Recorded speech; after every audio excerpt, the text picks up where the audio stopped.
নমস্কার বন্ধুরা, Piyali lifestyle with village সকলকে স্বাগত জানাচ্ছি। আমরা তো অনেকে অনেক রকমভাবে পটল খেয়েছি, আজকে একটু অন্যরকমভাবে রান্না করব। ভিডিওটা স্কিপ করো না, প্রথম থেকে শেষ পর্যন্ত দেখার অনুরোধ রইল। এখানে দেখো 7-8টা আমি পটল নিয়েছি। এবার একটা গ্রেটারের সাহায্যে উপরে হালকা করে ছোকাটা ছাড়িয়ে নেব।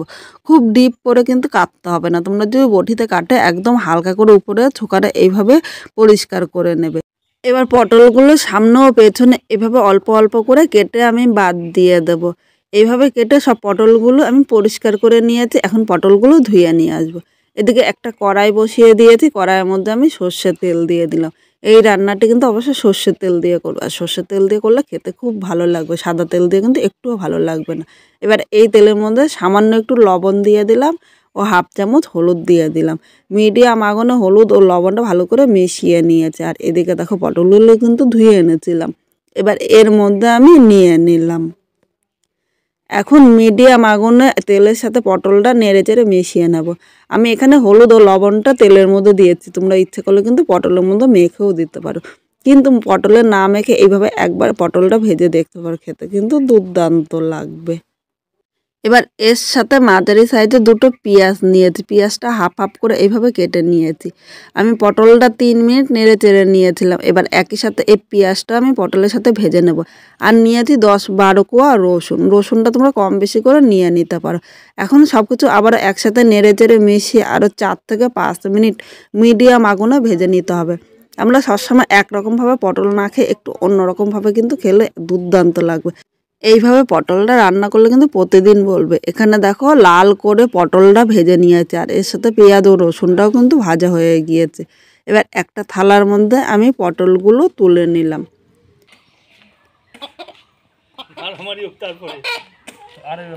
এখন আমি পটলগুলো 5 মিনিট ঠান্ডা করে নিয়েছি। এবার একটা কেচির সাহায্যে পটলগুলো এইভাবে কেটে নিচ্ছি।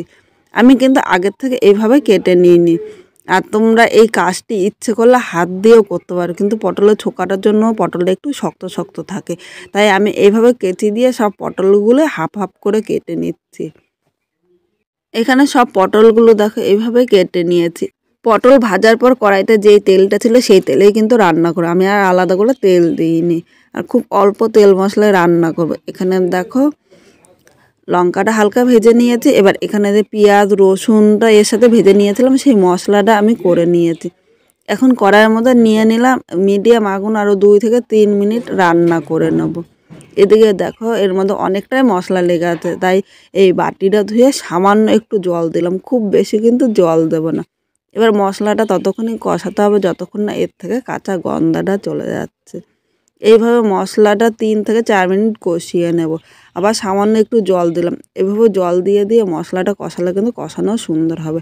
এবার এর মধ্যে একে একে আমি গুঁড়ো মশলাগুলো দিয়ে দেবো। এখানে আমি একটু 1/2 চামচ কাশ্মীরি লঙ্কার গুঁড়ো দিয়েছি, এটা কিন্তু কোনো ঝালের জন্য না, শুধুমাত্র কালারের জন্য নিলাম। স্বাদ অনুযায়ী লবণ নিলাম। আবারও সামান্য একটু জল দিয়ে দিলাম, নাহলে মশলাটা নিচে দিয়ে ধরে যাবে, আর নিচে দিয়ে ধরে গেলে খেতে কিন্তু এতটা ভালো লাগবে না। এবার প্রয়োজন মতো হলুদ নিয়ে নিলাম। এখন আমি সব মশলাগুলো নেড়ে চেড়ে আরও 3 থেকে 4 মিনিট কষিয়ে নেব।